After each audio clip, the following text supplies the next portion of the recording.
Women have it easy. Just say you're going through menopause, and you can take a break from work and chores. I couldn't hide my intense anger at my husband Elliot's words right in front of me.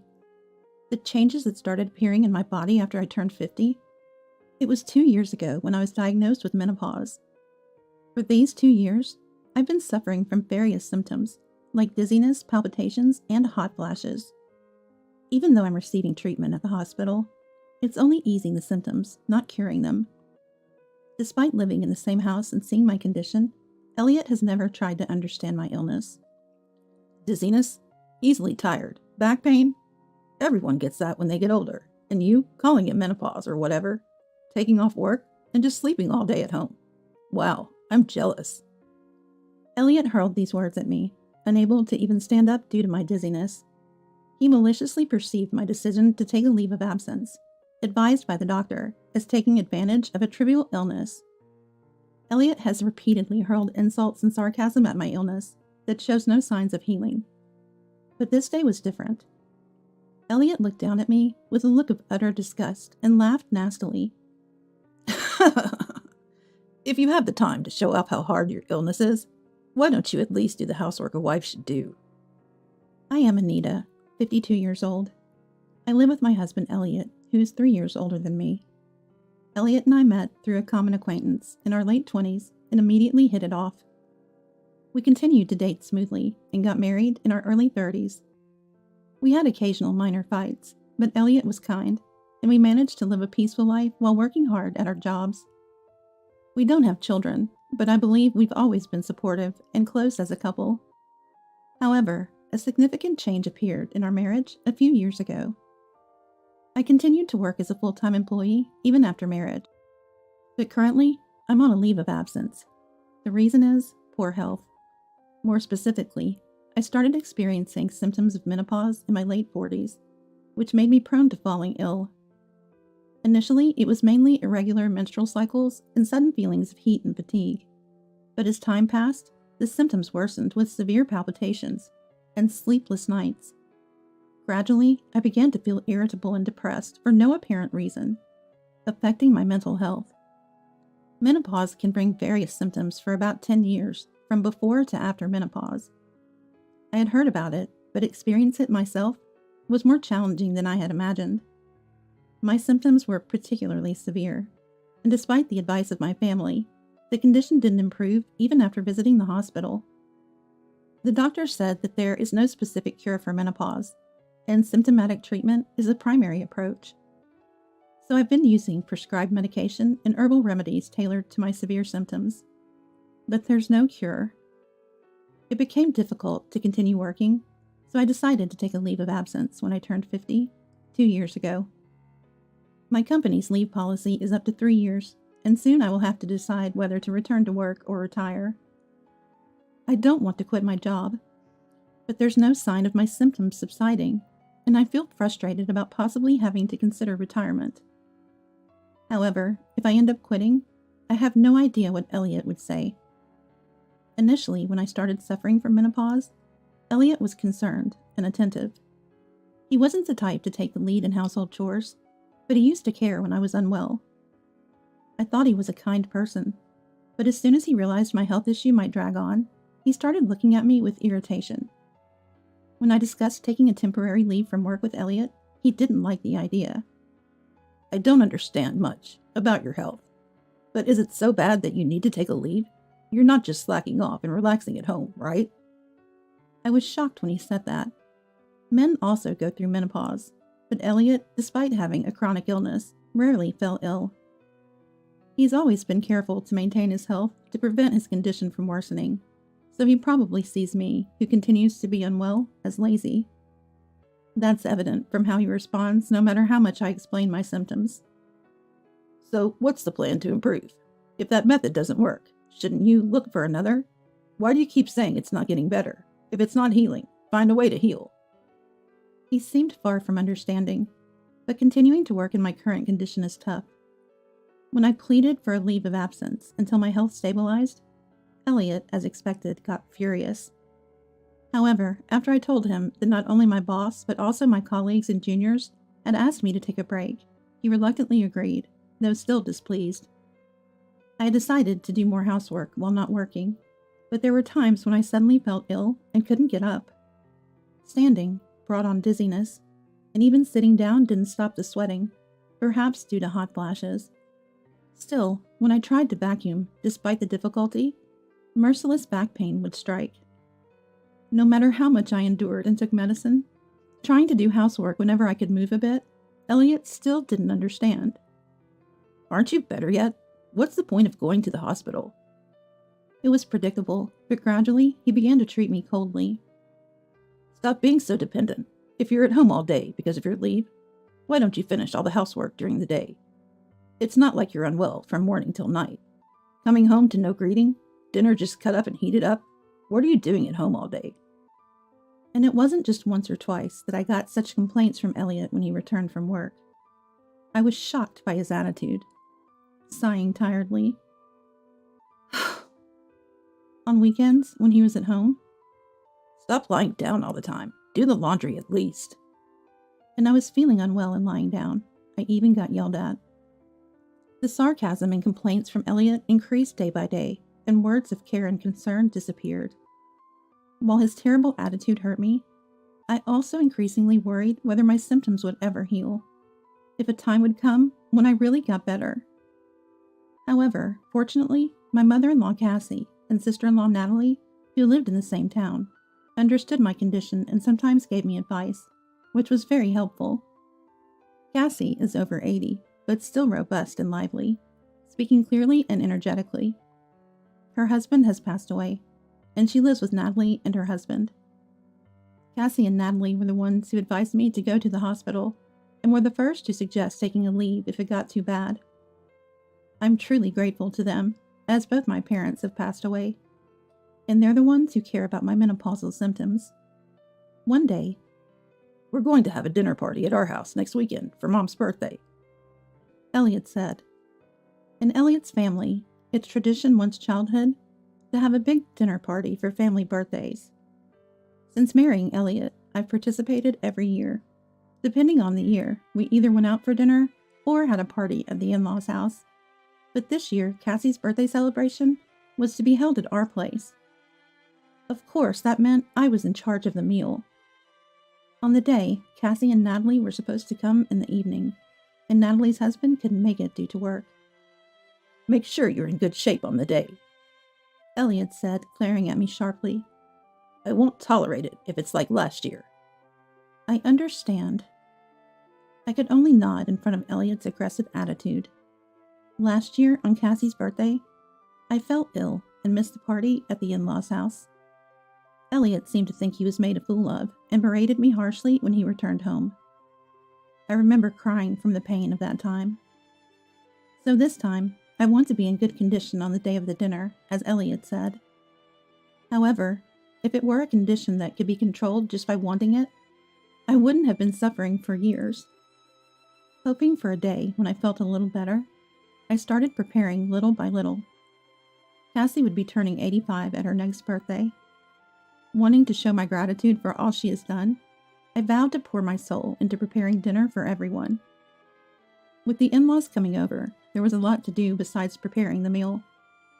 Elliot has a bit of a show-off side, so he wouldn't be satisfied unless the entire house was cleaned from corner to corner. I cleaned the house meticulously over several days, consulting my physical condition. Elliot didn't help with the housework at all, just relaxing in the living room, but I was used to it. It seems that younger people nowadays do housework, but in Elliot's generation, housework is a wife's job. Especially since Elliot, who thinks I'm just lazing around at home all day, wouldn't help. Then, after finishing the shopping for the dinner party the day before, I went to bed early. I closed my eyes, praying it was just a mild symptom.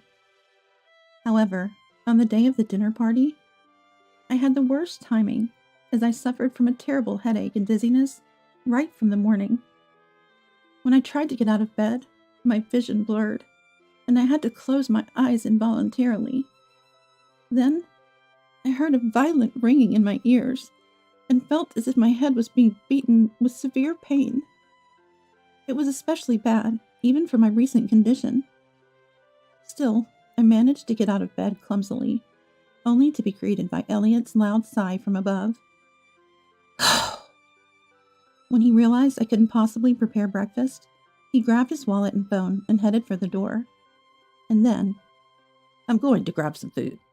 And since I feel sick around you, I'll go to Mom's place early. Make sure you have dinner ready when we get back. He said coldly and left the house. Sure, today was the day Elliot planned to pick up Cassie and Natalie, but dropping by this afternoon must be an inconvenience for them too. His harsh words hurt me, but I couldn't stay down forever. I just drank some jelly drink, took my medicine, and laid down in the living room until my condition settled. But my health hardly improved by the afternoon. The medication eased the headache, but standing up caused dizziness and made me stagger. I needed to start preparing dinner, but my body wouldn't cooperate. I stood in the kitchen for short periods, taking breaks, but time was relentlessly approaching. Feeling at my limit, I tried calling Elliot, but there was no answer. So I sent him a text, but he didn't reply. Eventually, it was 5 p.m., and I was still halfway done when Elliot returned home with Cassie and the others. Elliot, entering the living room, looked at me sitting in the kitchen with a puzzled expression. No welcome for Mom and the others? Is dinner ready? Nothing is set up, he said, and I was at a loss for words. The bread was baked, and I had torn some leafy vegetables and added tomatoes, making a salad. But that was about all I had prepared. The thought of being scolded again made my heart race and breathing difficult, but I decided to apologize and tell the truth. Elliot, I'm sorry. This is all I could do. I'm sorry, but could you please order something nice for the main course? I'm really sorry, I said. And Elliot's face turned red as he changed his attitude dramatically. Are you kidding me with this sickness act now? We were looking forward to this dinner. Mom was so excited. And here you are, making me look bad again, just like last year. Elliot shouted angrily at me. It's not that. I'm not trying to. Isn't it obvious? You can't even manage your own health at your age. It's pathetic. You make everyone else suffer because of your own problems. Elliot continued to berate me without listening. Then why didn't you answer the phone? I sent you a text to eat out. I even sent another text 3 minutes ago for delivery. Why do you insist on eating at home when you don't do anything? My frustration exploded, and I shouted back loudly. Each word I spoke felt like my head was being hit with a metal bat. My vision was so blurred, I could hardly see Elliot's face. I couldn't hear anything over my own voice and heartbeat, and I was sweating profusely from the heat. The symptoms I had been managing with medication all came back stronger, and I regretted not keeping quiet, but I couldn't help but tell Elliot. When my vision finally cleared a bit and I caught Elliot's gaze, he was staring at me in stunned silence with his mouth open. Then, as our eyes met, his face turned bright red and he pointed at me angrily. What's with that attitude? Pretending to be sick and not doing housework? And getting angry when pointed out? You're the worst. I'm sick of supporting a wife who's a failure at housekeeping. If you can't handle housework, we're getting a divorce. He yelled loud enough to be heard outside. All my desperate pleading had no effect on Elliot. After all these years, he brought up divorce without hesitation, and I felt so miserable I was on the verge of tears. Divorce seemed inevitable. I was about to reply in agreement when I heard light footsteps, but Elliot, in his rage, probably didn't notice. Menopause. What's that about? Getting tired easily? Having shoulder pains? Aren't these things normal for our age? Dizziness and headaches can't be that bad, even with medication. You just want to lie in bed all day, don't you? Elliot spat these words at me before someone tapped him on the shoulder from behind. It was Natalie, my sister-in-law. With an anger I'd never seen before, Natalie raised her right hand the moment Elliot turned around and struck his cheek with a forceful slap. Elliot, hit by a right straight punch that was hard to believe came from a 60-year-old woman, fell to the floor, looking up at Natalie with a face that couldn't comprehend what had just happened. Sis, what the heck are you doing? Elliot, rubbing his cheek in confusion, was met with Natalie's sharp gaze. Then she said, And what about you? What's with the attitude? Have you been treating Anita like this for years? Deciding the severity of someone's illness without being a doctor?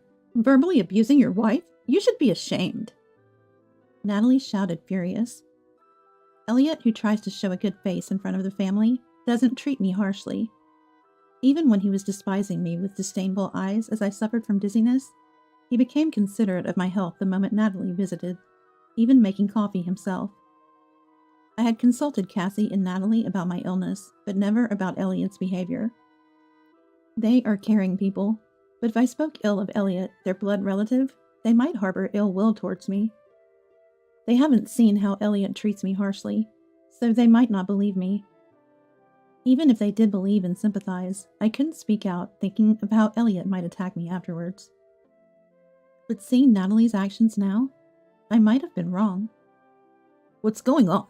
Today is Mom's birthday party, and I wanted to make it enjoyable. But it's this guy who ruined the dinner party by not preparing anything. Elliot, standing up, pointed at me and continued to blame. Then Cassie, who came to the living room with Natalie, glared at Elliot. Are you saying Anita ruined the dinner party? That's just your opinion, right? From what I heard, Anita was trying her best to prepare despite her pain. She contacted you because it didn't seem like she could make it in time, asking to change the venue or order delivery. I don't appreciate being celebrated by someone who's unwell. I'm not even slightly happy being celebrated by a son who just complains after dumping everything on his sick wife. Cassie said this to Elliot firmly. Then Natalie. Did you come to our house leaving Anita alone while she was feeling ill? Asked. Well, there's nothing I could do. There are many things you could do, like helping with chores or being considerate about her health. I remember telling you this when Anita started feeling unwell. You just found it bothersome, didn't you? Stung by Natalie's words, Elliot was at a loss for words. After I started feeling unwell, Natalie had told Elliot to be more considerate of me, but as his usual behavior showed, he didn't heed her words. Why are Sis and Mom siding with her? Menopause isn't even a real illness. Getting tired easily, palpitations that happens to everyone as they age. Women just want to be lazy, so they can name it a disorder and pretend to be sick. Elliot continued, trying to justify himself. Natalie sighed and began to explain. Elliot, you might not know, but I too suffered from severe menopause symptoms. It's only recently settled down, but it was so bad I quit my job 10 years ago. Are you really saying a disease that made me quit my job isn't a real illness? Hearing Natalie's words, Elliot stood frozen in shock.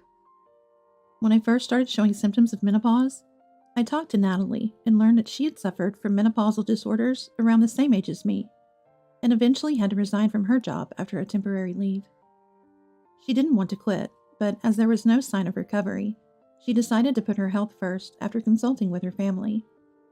I knew Natalie had quit her job around 50, but I didn't know the reason until she told me herself. Come to think of it, I had met Natalie around that time. We basically communicated via text, as she couldn't meet due to her poor health. It was really tough back then. I thought it would never get better, but Stanley told me to quit my job and take a rest. Stanley is Natalie's husband. He's 5 years younger than Natalie, and his job has irregular hours and night shifts, so he couldn't make it to the dinner. Though we don't meet often, I remember him as a kind man who always cares about my health. Natalie, with such a gentle husband, pleaded desperately with Elliot.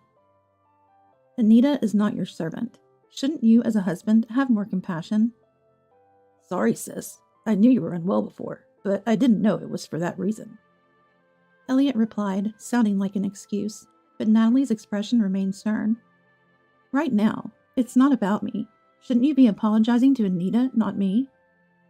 Natalie said firmly, and Elliot reluctantly turned to face me. Elliot loves Natalie, so he usually can't go against what she says. Eventually, he gave up and apologized to me. I'm sorry. Sis scolded me, and it opened my eyes. From now on, I'll help you, Anita, and we'll get along. He said sincerely, looking into my eyes, and I thought he finally understood. I was about to forgive Elliot when... Hold on a minute. A voice interjected. It was Cassie. Looking tired from standing, she came to the sofa supported by Natalie and sat next to me. She looked me in the eye and said, Anita, you can't believe Elliot's words. You should divorce him quickly. What? What do you mean? I asked in surprise, and Cassie shared a past experience. Actually, I suffered from similar symptoms around your age. There wasn't a name like menopausal disorder back then, but from what you've told me, I think I probably had it too. I've told you this before, haven't I? I nodded slightly to Cassie's words. When Cassie was around my age, the term menopausal disorder was not widely recognized. There were no medications, and it was hard to get understanding from others. Cassie chuckled sadly and pointed at Elliot. Elliot used to hurl terrible abuses at me when I was suffering. It was around the time before he married you, I think. He was living at his parents' house and would say things like, "Make dinner faster. How long will you lie in bed, mother? Stop pretending to be sick." Such heartless words. Cassie's face looked pained, as if remembering those times. Elliot, is that true? I asked Elliot, wanting to believe him, but he awkwardly turned away. His silence and lack of denial meant that everything Cassie said was true. Cassie looked down, sorrowfully, and continued. My late husband got so angry at Elliot's behavior back then that he hit him. And when Dad scolded him severely, Elliot said the exact same thing he's saying now. He woke up. Indeed, after that, Elliot stopped saying anything to me, because he quickly married you and left home. But Anita, you've been mistreated by him, haven't you? In other words, Elliot hasn't changed at all since then. He still doesn't try to understand others' illnesses, even after decades. Calmly stating this, Natalie insisted that Elliot's words were just excuses for the moment. What? Wait a minute. I won't do it again, believe me. Elliot tried to interject, but Natalie grabbed his arm to stop him. I saw it all back then. That's why I hit you, just like Dad did. Remember how you cried and apologized to me after Dad scolded you? You said you wouldn't do it again, that you had woken up and realized your mistake. But now you're doing the same thing to Anita that you did to me before. It's too convenient to say believe me after doing the same thing twice. It's unbelievable. With Natalie's admonishment, Elliot bit his lip in frustration. As Elliot fell silent, Cassie grabbed my shoulders and said, That's why you need to divorce Elliot and escape quickly, otherwise you'll continue to suffer. Now's your chance with me and Natalie here. Alone with you, he'll never admit his faults. You might even get angry for embarrassing him in front of his parents. Her eyes were filled with determination. It was sad to hear such words from a mother.